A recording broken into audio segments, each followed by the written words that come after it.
सुरुवात करूया. आज गोळकट्ट्याचा 48वा कार्यक्रम आहे. या कार्यक्रमात आपणा सर्वांचं स्वागत. विविध क्षेत्रातील मान्यवर व्यक्तींचा जीवन प्रवास हा आपण या कार्यक्रमाच्या निमित्ताने त्यांच्याच माध्यमातून उलगडून घेत असतो. आज आपल्याला मान्यवर अतिथी म्हणून भाटेगावचे सुपुत्र श्री अक्षय पिलंटर ते आलेले आहेत. आज इथे मी त्यांना विनंती करते की त्यांनी स्टेजवर यावं. आपण त्यांचं टाळ्यावाजून स्वागत करूया. अक्षयदादा, तुमचं स्वागत आहे गोळकट्ट्यावरती. आजचा कार्यक्रम हा मुलाखत या सदरात होणार आहे. आपल्या मनातले काही प्रश्न मी अक्षयदादांना विचारणार आहे आणि त्यांचा जीवन प्रवास आपण त्यांच्या माध्यमातून उलगडून घेणार आहोत. दादा, आपण सुरुवात करूया.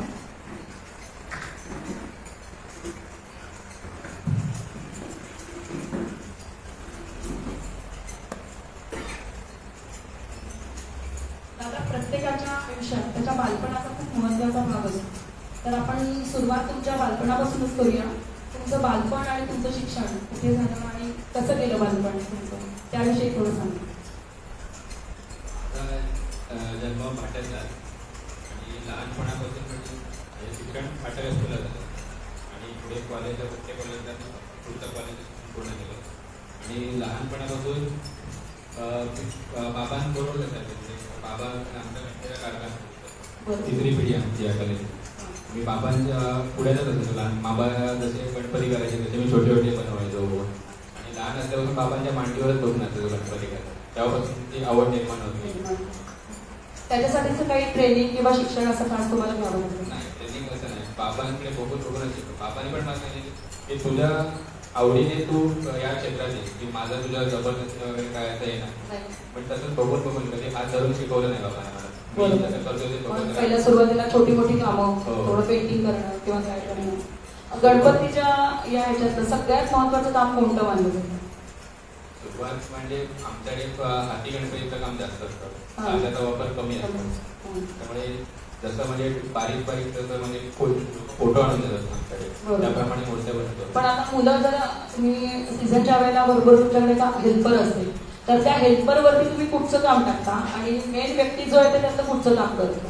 हेल्पर म्हणजे फिनिशिंगच काम जास्त असतं. कारण मातीचे म्हणजे कुशल कारागीर जे म्हणतात ते आता मिळत नाही. म्हणजे पीओपीचे मूर्ती रेडीमेड मिळायला लागल्यामुळे माती कामाचं कलाकार कमी होत चालले. बरोबर. त्यामुळे मेन जे काम असतं ते आम्हालाच करावं लागतं सगळं. बाकी फिनिशिंग आणि कलर कामासाठी वाडीतली मुलं पण येतात. बरोबर. मी विशेष ऐकलं की डोळ्याचं जे काम असतं गणपती बरोबर ते खास असतं आणि ते म्हणजे घरातलीच व्यक्ती किंवा ते जे सगळं गणपतीचं आहे ते त्याच्या डोळ्यातनं व्यक्त केलं जातं आणि ते काम तुम्ही म्हणजे आमच्या घरातले आधी आजोबांचा बाबा आता मी करतो. कारण आमची स्पेशालिटी आहे. बरोबर. जरा जरी बदल झाला की लगेच लोक ओळखतात. बरोबर. लोकांनाही आता माहीत झालेलं आहे केलेले डोळे आणि चेहऱ्यावर पूर्ण भाव उतरावे लागतात सगळे डोळ्यात. पण म्हणजे बाबाने तुम्हाला साधारण म्हणजे त्यातला महत्वाचा जो भाग आहे तो तुमच्या हातात केव्हापासून सोपवला? माझं कॉलेज पूर्ण होतं माझे बाबांचे लहान भाऊ म्हणजे माझे काका एक पडले. बाबांनी ते रेखणीचं काम करायचं. त्यांच्या पाठवर बाबांना सगळे पॉसिबल व्हायचं नाही त्याने कारण मला बाबांनी त्याच्या माझ्या तू पण आता जबाबदारी घे. ते मी थोडी 2013 मी सुरुवात केली. मी साधारण या व्यवसायाच्या पायऱ्या काय आहेत त्या सांगा. म्हणजे आता साधारण वर्षभर चालणारा हा व्यवसाय आहे काही जणांचा. तर म्हणजे त्याचं काम कसं चालू होतं? आता गणपतीचं म्हणायचं मातीकाम आम्हाला 3 महिने आधी चालू करतो. मी मेच्या एंडिंगला मातीकाम चालू करतो. ते पूर्ण गणपतीच्या नारळी पौर्णिमेपर्यंत आमचं मातीकाम चालतं. नारळी पौर्णिमेपासून पुढे आमचं रंगकाम ते गणपती चतुर्थीपर्यंत असतं. आणि म्हणजे ते पाठ वगैरे आणून देतात ते काम पासून चालू करतात. सगळ्या वस्तू तुम्हाला इथेच मिळतात का बाहेरून आणाव्या लागतात? माती आम्ही गुजरातकडून माती येते, शाडूची माती, गाऊक माती पिकाला. आणि रंग वगैरे त्याचे रंग वगैरे आपल्या जनरल स्टोर मध्ये मिळतात. लोकल कलर वापरतात किंवा आता खूप चकमकीत किंवा कलर असतात. लोकांची मागणी जास्त कशाला आहे? मातीचे गणपती का प्लास्टर? आता ते मातीचे गणपती आपले जे पारंपरिक लोक पूर्वीचे आहेत तेच मातीचे नेतात. बाकी जे आता स्वस्त पण मिळतात पीओपीचे, त्याच्यामुळे लोक त्याच्याकडे उचलायला पण हलके असतात पीओपी. जास्त मोठे गणपती पीओपीचेच असतात. पण आमच्याकडे पूर्ण शाडू पीओपीचं पीओपीचं गणपती नाही. आणखीन काही त्याच्यामध्ये तुम्ही व्हेरिएशन करता का म्हणजे पीओपी मिक्स किंवा माती मिक्स नाही. वगैरे काही नाही. पूर्ण शाडू मातीतच इको-फ्रेंडली असतात. Eco friendly. खूप वेळेला आपण बघतो की गणपती जर तुम्ही पाण्यामध्ये पीओपीसी घातले तर 2 महिने गणपती तसेच जातात. किंवा जर गणपती विसर्जनानंतर आपण भाट्याला समुद्रात फिरायला गेलो तर खूपसे गणपती परत काठाला लागलेले दिसतात पीओपीचे जे असतात. त्याच्यात शाडू माती हे खरोखर कौतुकास्पद आहे कारण हँडल करायला खूप कठीण असतात आणि तुम्ही पूर्णतः शाडू मातीचे गणपती करताय त्याचं खरंच कौतुक आहे. गणपतीचे साचे पण तुम्ही बनवता तर साचे कसे बनवता आणि बाय ऑर्डर बनवता साचे की तुमचे पारंपरिक साचे वापरता? नाही, साचे फक्त आम्ही बाहेर विकत नाही, आमची स्वतःची पॅटर्न आमचं ठरलेलं आहे. चेहरेपट्टी गणपती बॉडीवर आणि बाहेरचे लगेच आणले की लगेच ओळखतात लोक आणि आम्ही बाहेर देत नाही म्हणजे आमचं पेटंट आहे स्वतःचं, तेच आम्ही ठेवलेलं आहे. म्हणजे आम्ही बनवतो म्हणजे बहुतेक करून कसं असतं मोठ्या दरवर्षी नवीन नवीन लोक फोटो आणतात त्याच्यामुळे त्याचे साचा बांधू शकत नाही आपण कारण या वर्षी तो गणपती तो पुढच्या वर्षी तसंच होईल असं सांगू शकत नाही. त्यामुळे आम्ही जास्त करून हाती कौशल्यावर जास्त बोलतो साच्यापेक्षा. पण साच्याचं काम फास्ट होत असतं. हो, साच्याचे 2 फुटापर्यंत मोठं आम्ही साच्याचे आहेत, बाकी वरती 3 फुटापासून सगळे हाती मोडतात. म्हणजे इतर कारागीर पण असंच करतात की इतर कारागीर नाही, काही फरक तसे काय जुन्यातले आहेत ते काही हाती पण करणारे आहेत अजून पूर्ण. पण आता कसं साच्यामुळे काम जलद होतं आणि मूर्ती पण हलकी होती त्या मानाने.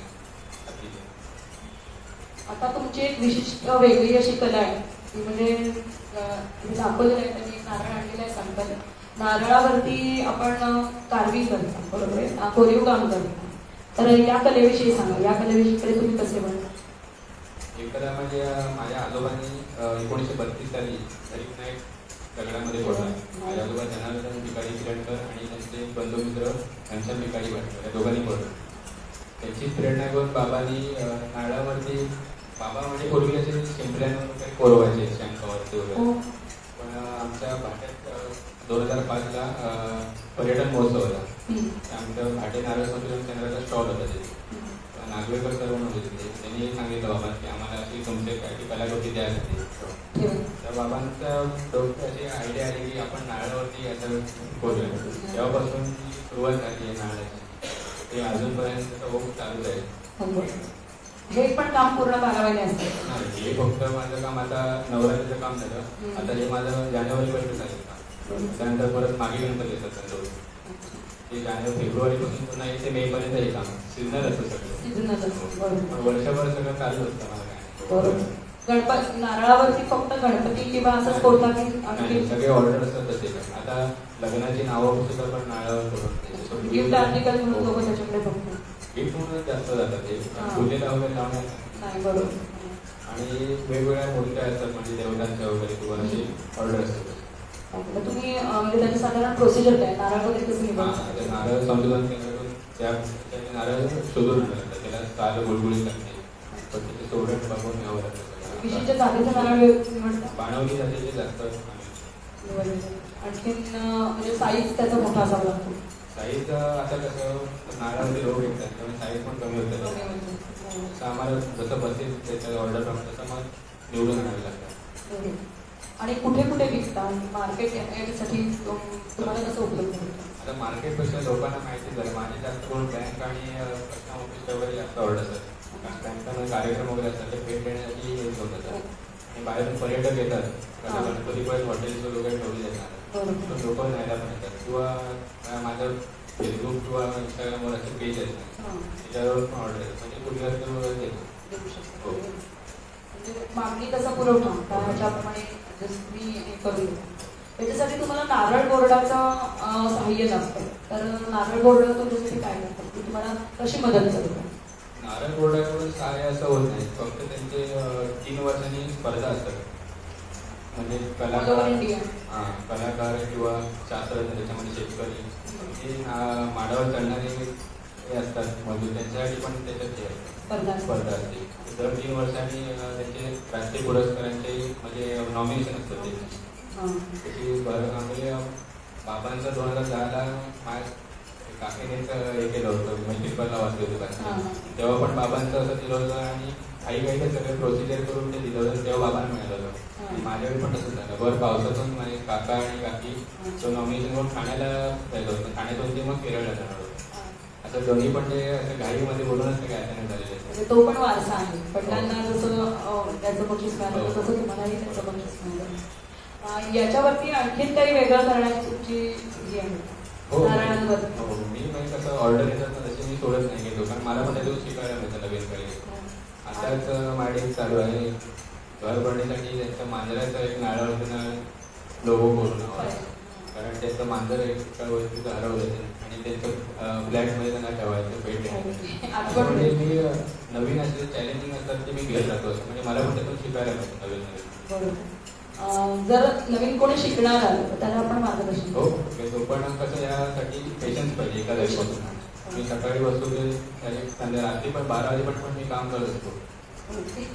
एक कलाकृती पूर्ण होण्याकरता कारण पूर्ण झाल्याशिवाय म्हणजे ते बसता येत नाही. आणि त्याच्यासाठी खास करून तुम्ही मशीन कुठचंही वापरत नाही? कटर्स असतात माझे बनवून घेतले कटर. खास कटर बनवतो. आणि म्हणजे आता हा नारळ जो दिसतो त्याच्यावरती वेगळा पेंट वगैरे असं वापरतो. हां, ते टिकवण्यासाठी आपण ते वूडवर वॉर्निश वापरतो. हां, तेच नारळ त्याच्यामुळे तिथं सोडत वगैरे असे टिकून राहतं. त्याच्यामुळे त्याचे तंतू फायबर्स असतात त्याच्यामध्ये. हो भरपूर फायदा. आणि लाकूड कसं कडक असतं, नारळाचं नरम असतो, ते टिकवण्यासाठी त्याची मदत होते. नारळाच्या आणखीन काही वस्तू किंवा नारळाच्या झाडाच्या इतर भागाच्या काही वस्तू बनवतो? करवंटीपासून पण कासव वगैरे बनतो, कमंडोळ वगैरे. ते पण डेकोरेटिव्ह आर्टिकल्स मध्ये. नारळ बोर्डाचा तर आपण सांगितलं, नारळ बोर्डाचा पुरस्कार तुम्हाला मिळालेलाच होता. त्याच्या व्यतिरिक्त काही पुरस्कार तुम्हाला मिळाले?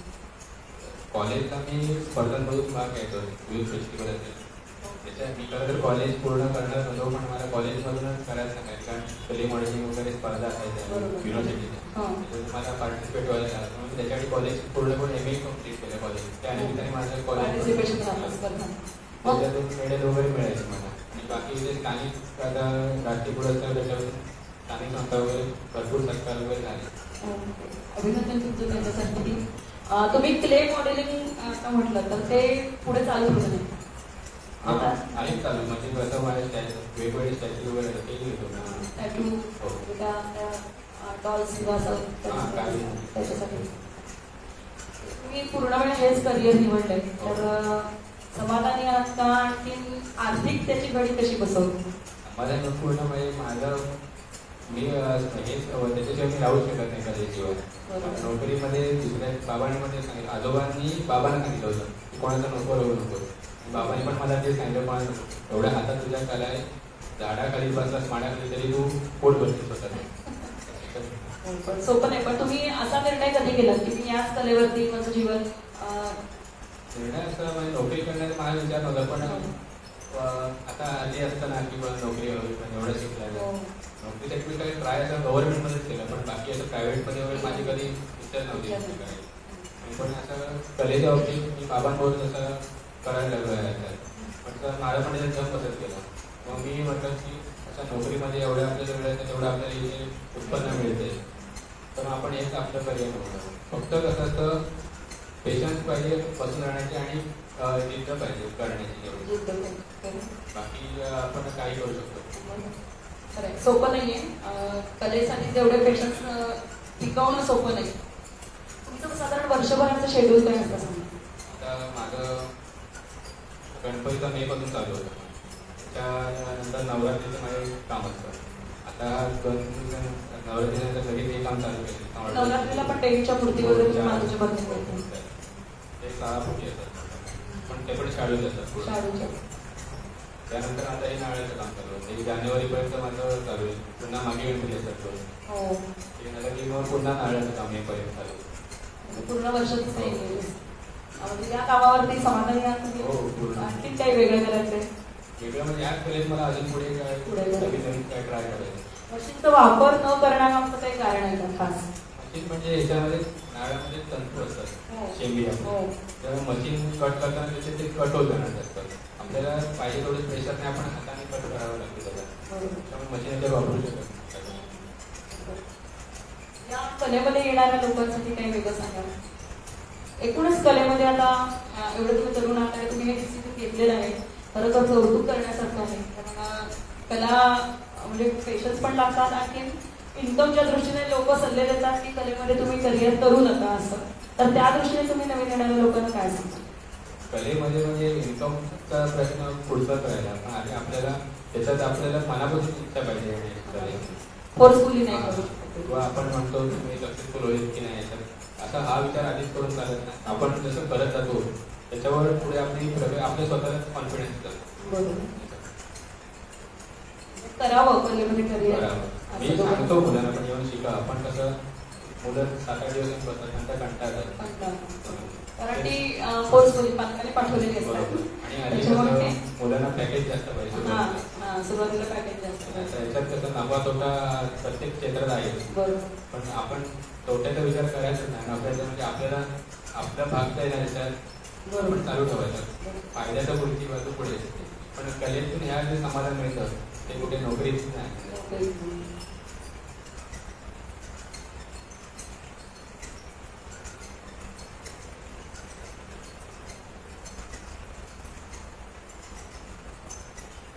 जरा फ्युचर प्लॅन्स विषयी तुम्ही सांगा. आणखी काही तुम्हाला करायचं आहे का त्याच्याविषयी सांगा. फ्युचर प्लॅन्स मला आपल्याकडे आता पीओपीचं जास्त प्रमाण वाढत जातं.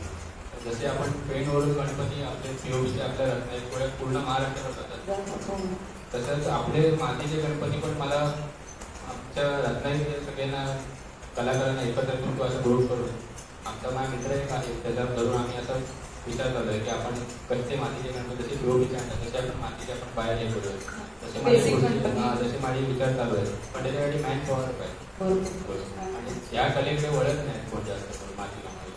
कारण सगळं आहे वर्षभर पण चालू. आता पेंटला वर्षभर चालू होतं. एका काकाने 1000-2000 गणपती एका वर्षाला बनतात. मग आपले ते पण बनू शकतात, पण तसं पेशन्स पाहिजे. ते तशा त्या दृष्टीने माझे प्लॅन चालू आहेत. या एक आमचा चालू आहे याच्यातून मला वेळ मिळत नाही. गणपतीच्या कामात हे ऑर्डर माझे तसे पेंडिंग असतात. त्यासाठी पण फक्त पण ह्याच्यासाठी पण मिळत नाही. याच्यासाठी म्हणजे ती ऑर्डर अशी खास पाठवलेली किंवा तुम्हाला पहिली मिळालेली मोठी ऑर्डर अशाविषयी काही खास आठवण असेल तर सांगा. माझी 2021ला कोविडच्या काळात त्याच्यानंतर म्हणजे मलाच प्रश्न पडला होता की आता आपल्या पुढे ऑर्डर येते. पण बाबा पण अशा ऑर्डर घेऊन तुमचे पूर्ण करून गणपती वर्षा. पण माती कामात पण हे पण लोकांनी एवढा विश्वास माझ्यावर ठेवला की विचारलं पण नाही लोकांनी की पाठ डायरेक्ट गणपतीचे पाठ आणून दे लोकांनी. एवढ्या लोकांचा विश्वास होता. क्वालिटी असेल तर लोक चांगला सपोर्ट. क्वालिटी आणि लोक बघायचे की कसं आपलं पुढचे लोक निश्चित होते. आणि नारळात म्हटलं तर माझी पहिलीच ऑर्डर आविष्कार शाळेत एकदम 10 नारळाचीच ऑर्डर गणपती देवी गेलेली. तेव्हापासून जी माझी सुरुवात झाली ती थांबलेली. ठीक आहे. असंच यश मिळू दे तुम्हाला. अशाच ऑर्डर तुम्हाला मिळते. मी शेवटाकडे वळते. कोणाला काही जर प्रश्न विचारायचा असेल तर तुम्ही विचारू शकता. प्रश्न असा आहे की तुमच्याकडे बेसिक कला ही तुमच्या म्हणतात ते DNA मध्येच आहे. पण तुम्हाला जेजेला किंवा असं कुठे शिक्षण घ्यावं आणि त्याच्यामध्ये आपल्याला अजून काय करावं असं कधी वाटलं का? आणि असं काय योग आला का? जेजेला मी 12वी नंतरच जाणार होतो. माझ्या काकांनी CETचा फॉर्म पण आणलेला तिथे फुलंपाट. पण बाबांनी मी एकूण त्याच्यामध्ये जायला मला दिलं नाही. माझ्या बाबांना काकांबरोबर भांडले पण बाबा. आणि त्यानिमित्त आणि माझे लहान काका पण एक्सपायर झाले. त्यामुळे सगळे जबाबदारी बाबांना एकट्यावर पडली. त्याच्यामुळे मी तो प्लॅन स्किप केला जेजेला. आणि इकडे बाबांकडे सगळं मला शिक्षण मिळत होतं. मी त्याच्यावर पूर्ण फोकस करून मग पुढे आलो. जेजेपेक्षा हे पाहिजे. हो. आणि कसं युथ फेस्टिवलला पण स्पर्धेला जेजेची मुलं असायची. मी गोपटे कॉलेज पण असायचो. आणि सांगायचं मला आता मुद्दा आहे नव्हे, पण मला जेव्हा क्ले कॉलेजमध्ये सिल्वर होतं तेव्हा जेजेचा मुलगाला एक कॉन्सोलेशन प्राईज मिळालं होतं. हे कसं मी अनुभवावरून मी पुढे गेलो. पण मी पण त्यांना विचारायचो. कमी पण आपण मोठेपणा नाही, पण जेजेच्या मुला पण विचारायचो की तुम्ही कसं केलं, तुमचे काय त्याच्यावर पण आपल्याला शिकायला मिळतं. हे मी करत आलो. आणि युट्यूबला पण मी रंगा येऊ म्हणून आपल्या सह्याद्रीवर कार्यक्रम लागतो. मी त्यांचे कलाकारांचे व्हिडिओ त्यांचे एपिसोड बघत असतो. आम्हाला पण गाणं निर्माण आम्ही त्यांचे ऐकत असतो. आता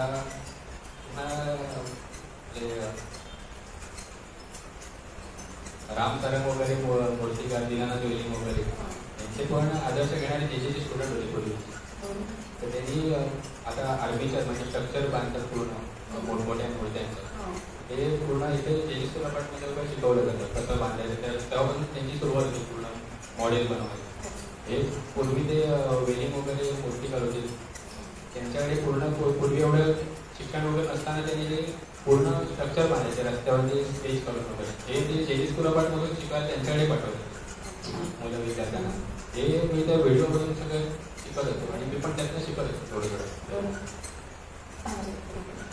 आणि तुमच्या आजोबांनी तुम्ही म्हटलं की झवी विनायकाचं म्हणजे हे कोरलंय, तर अशा पद्धतीचा कधी प्रयत्न केला होता का तुम्ही किंवा दगडांवर किंवा अशा मूर्ती? बाबांची इच्छा होती आमच्या गावामध्ये हनुमंताची मूर्ती नाही दगडात कोरायची इच्छा होती बाबांची राहिली ते आता मला आता वेळ मिळत नाही हळूहळू ते काम चालू करणार मी पण माझी पण ती इच्छा पूर्ण करणार आहे दगडावरती. कारण का हल्ली बरेच ठिकाणी बघतो आपण की मंदिरांमध्ये मूर्तींचं एक मोठ्या प्रमाणात मागणी असते. बरोबर. आणि मग ते कोल्हापूर, पंढरपूर किंवा कर्नाटक अशा इकडनं त्यांचं हे असतं. बरोबर. कारण तुमच्याकडे एवढी कला आहे तर असं पण होऊ शकेल असं त्याच्यावेळी पण माझे प्रयत्न चालू आहेत पण ते कसं आपण नाळावरती पूर्ण वेगळं आणि दगडावरती त्यात ते साहित्य वेगळं असतं आणि एखादा तुकडा उडाला की आपण परत चिकटवू शकत नाही परत पहिल्यापासून केला की म्हणजे ती पूर्ण त्यामुळे आपण पूर्ण त्याचं ट्रेनिंग घेऊन किंवा माहिती घेऊन त्याचं मला ते चालू करायचं. आणि या वेगवेगळ्या कला ह्याच्यामध्ये तुम्हाला असा कोणी आदर्श किंवा असं कोणी डोळ्यासमोर हे आहे का किंवा असं काहीतरी आपल्याला बनायचं आहे किंवा असं काही? ही आदर्श माझे बाबांनाच होतं माझ्या डोळ्यात. कारण मला पूर्ण टेन्शन देतच होतं मला की बाबांसारखी मला जमेल की नाही कारण लोकांच्या पण माझ्याकडनं अपेक्षा होत्या तशा आणि पूर्ण म्हणजे गावातच पण बाहेरून पण लोक होते की याचं काम कसं आहे बघूया बाबांचं. आणि मला बाळाचा बसले होते गावाची त्यांचा गणपती आमच्याकडे असतो त्यांची मूर्ती मी बाबा गेल्यानंतर पहिल्यांदा बनवली. त्यांचा पहिला मेसेज आला मी अजून जपून ठेवला तो मेसेज की काकांची उणीव बसून गेलीच नाही तो हीच माझी पहिली पोस्ट पावली होती. आणि असे आता मला गणपती गेल्यानंतर पण कॉल येतात की तुमची मूर्ती आवडली लोकांना भरपूर तुम्ही विसर्जनाला पण मांडवीमध्ये वगैरे येतात खूप फोटो तुझं असे खूप जणांचे कॉल वगैरे येतात मला. ते कामात समाधान नसतं पोस्ट पावली कुठल्याही पुरस्कारापेक्षा ते ऊर्जा देऊन जातात. मला विचारायचं की साधारण कुठल्याही पर्टिक्युलरली कलाकारामध्ये बऱ्याचदा अंगभूत गुण असतात आणि त्याच्याबरोबर जोडलेला परिश्रम पण व्यक्ती करत असतात. म्हणजे तुमच्या बाबतीत अंगभूत गुणांचं हे किती आणि परिश्रमाचा म्हणजे बाब किती असं काही सांगू शकत? अंगभूत म्हणजे मी बाबांकडनं जे शिकत आलो तेच मी कंटिन्यू ठेवलं सगळं. बाकी मी माझ्या स्वतःचा असा बदल काय केला नाही. बदल केला की लगेच दिसून येतो त्याच्यामध्ये. आणि परिश्रम म्हणाल तर बाबांनी मला शिकवलं कारण बाबांनी पण लहान असल्यापासून एकट्याने सगळं केलं. मी त्यांचंच बघून की बाबांनी एवढं एकट्याने केलं तेव्हा तर मी का नाही करू शकत. फक्त परिश्रम करण्यात आले पाहिजे. मी सकाळी माती कामाला बसायला 7 वाजता तर ते 12-1 वाजेपर्यंत पण काम करत पण जागरण नाही करत कारण जागरणीचा त्रास होतो. या माती कामामध्ये वाचायचा त्रास होतो जास्त मेहनत करायला केल्याशिवाय काही नाही. आणि मी एकटाच असतो बांधण्यात माती काम करणार एकटाच असतो. त्यांनी कसं ते काका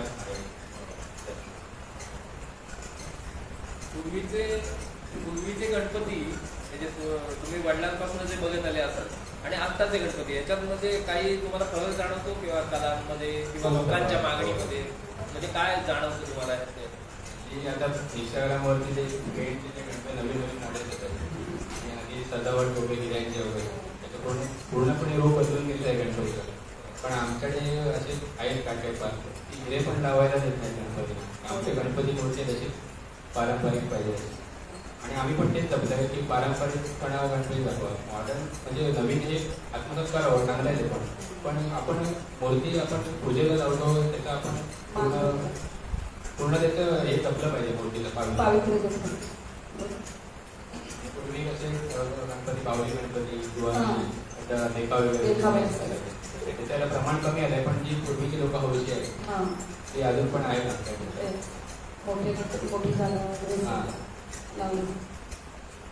या मूर्तींमध्ये अजून कुठच्या वेगवेगळ्या प्रकारच्या मूर्ती म्हणजे माती कामामध्ये किंवा दुसऱ्या प्रकारच्या अशा कुठच्या बनवल्या विशेष? माझ्याकडे तरी अजून कसे आले आहेत. आता मला स्वामी स्वरूपानंदाची मूर्ती आणि ज्ञानेश्वरांची मूर्तीची ऑर्डर आहे योगीमध्ये. ते कायमस्वरूपी ठेवण्यासाठी आहे तशी त्याची. बाबांकडे आता आपल्या भगवती किल्ल्यावरती कान्होजी त्यांचा पकड आहे, तो पण बाबांकडे सिमेंटमध्ये आहे. बाकी ईश्वराच्या मंदिरात साधूची मूर्ती आहे, ते पण सिमेंटच्या बाबांकडे आहे. आणि तुमच्याकडे मी आलो असताना तुमच्याकडे ह्याच्यात एक गोष्टी आहे वेगळी. बरोबर. ती त्याचं काय ते थीमसाठी दिलेले आहेत, गणपती होत आहेत ते बाबा. पण त्यांना सांगायचं की माझ्या मूर्त्या परत आणते, विसर्जन करू नका. पैसे थोडे कमी घ्यायचे नाही, जे पण माझी मूर्ती आणून नाही परत ते मी ठेवलेच कोणाचे बाबांच्या सॅम्पल म्हणतो सॅम्पल पण असे म्हणजे बनवले त्याचे ते बाबांनी आपल्या कला होतं. म्हणजे मूर्त्या आमच्या गावात दर सोमवार हनुमानची वगैरे होते, शनिवारी पाया पडायला पण येणारे लोक आहेत 20-25 वर्षापूर्वीचे ते ठेवलेले आम्ही त्या पद्धतीने. पण शाडूचे आहेत म्हणून अजून आहे तसे. एखादी आतापर्यंत तुमच्या एखादी विशेष आठवण किंवा लक्षात राहिलेलं एखादं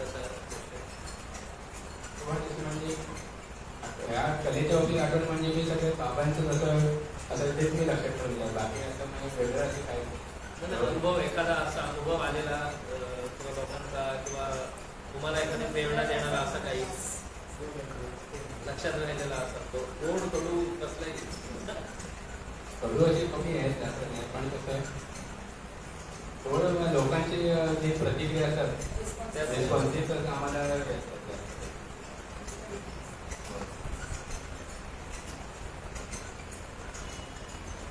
गणपती मूर्ती तुम्ही देवाच्या मूर्ती घडवताना काही असं म्हणजे आध्यात्मिक हे जाणवतं का? हो. म्हणजे मी तर खूप अनुभव घेतला आहे, बाबांनी घेतलात. एवढ्या मी आता एकट्यानेच काम करत असतो. 85 गणपती होते यावेळी, पण एकट्याने कधी एवढे गणपती होतात ते मला पण कळत नाही कधी होत जातात एवढे.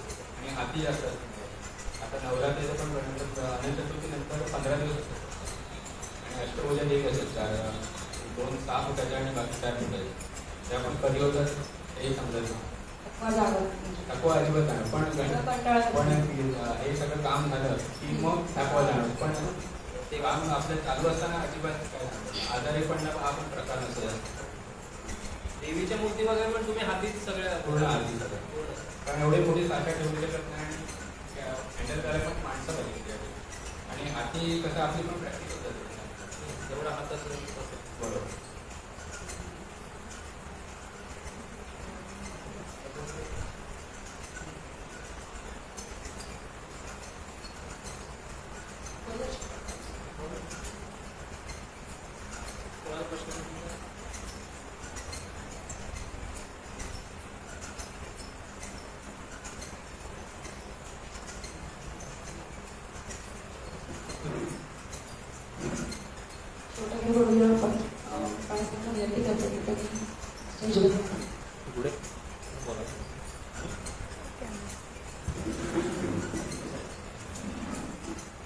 हॅलो, आज आपला 48 ओळख कट्टा वेगवेगळ्या क्षेत्रातल्या व्यक्तींना आपण इथे बोलावतो आणि त्यांचा एक प्रवास समजून घेतो.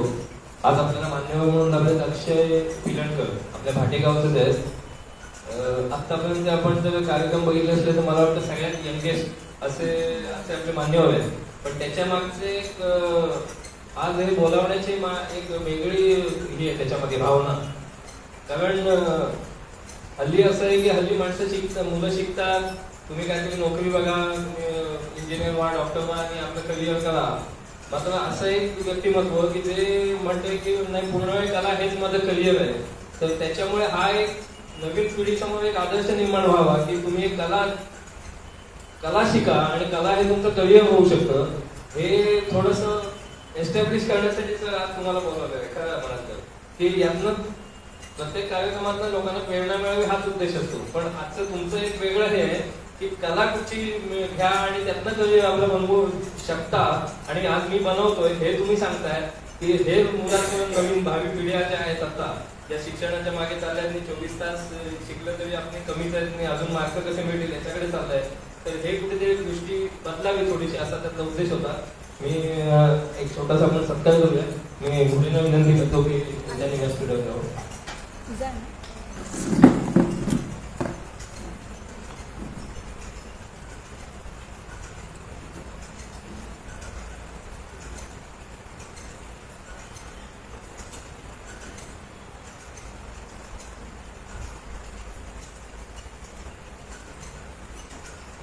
जोरदार टाळ्या त्यांच्यासाठी.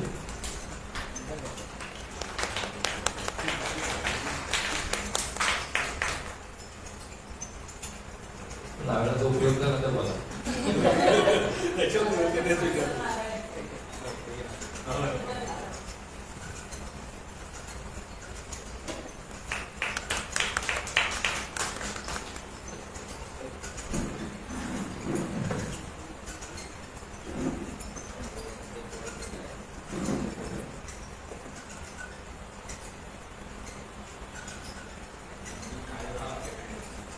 याने एक भेट आणलेली आहे, नारळावर गोळपट्टा करून आणलेला आहे आणि ही माझ्यासाठी खरंच अमूल्य भेट.